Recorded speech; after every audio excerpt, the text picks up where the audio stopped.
événement ici aux Arcs, l'inauguration du dernier Club Med, le dernier né du groupe, un groupe qui investit massivement à la montagne et qui multiplie les implantations dans les Alpes. Je me trouve avec Xavier Le Guillermic, directeur stratégie du groupe.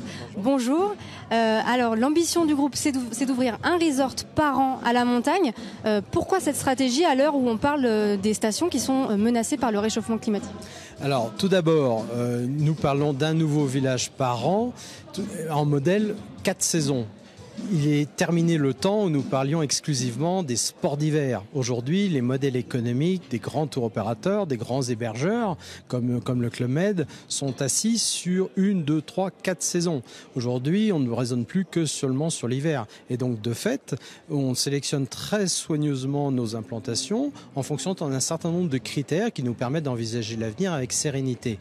Mais, et parmi ces critères, il y a ce qu'on appelle la bisaisonnalité, à la fois 20 à 22 semaines sur l'hiver, mais aussi 10 à 15 semaines sur l'été, sachant qu'on est parti à la reconquête il y a quelques années déjà, avec nos partenaires institutionnels tels que France Montagne, à la reconquête du printemps, pour élargir les ailes de saison, à la fois sur le mois de décembre et à la fois sur avril.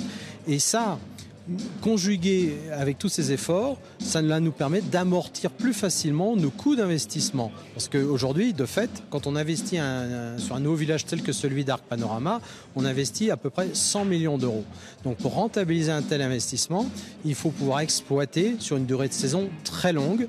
Mais nos investissements à Grand Massif l'an dernier, à Arc Panorama cette année, à l'Alpe d'Huez l'an prochain, témoignent de notre croyance dans la montagne française, parce qu'elle a encore d'énormes potentiels devant elle, malgré ce sujet de réchauffement climatique. Il y a aussi un enjeu, c'est de réussir à attirer la clientèle internationale, la clientèle asiatique notamment. Il y a de gros efforts qui sont faits dans ce sens. Oui, vous avez parfaitement raison. À date, le Club Med surperforme déjà le marché de manière significative, puisque sur l'ensemble de nos 18 villages que nous avons actuellement dans les Alpes européennes, le pourcentage de clients internationaux est de 55%. Je dirais même que sur les nouveaux villages, il est de plus près de 65 à 70%. Donc nous accueillons déjà beaucoup de clientèle étrangère, tels que les Brésiliens, qui sont devenus aujourd'hui la 3e nationalité en moyenne sur l'ensemble de nos villages. C'est remarquable parce que tout ça s'est fait en moins de 15 ans.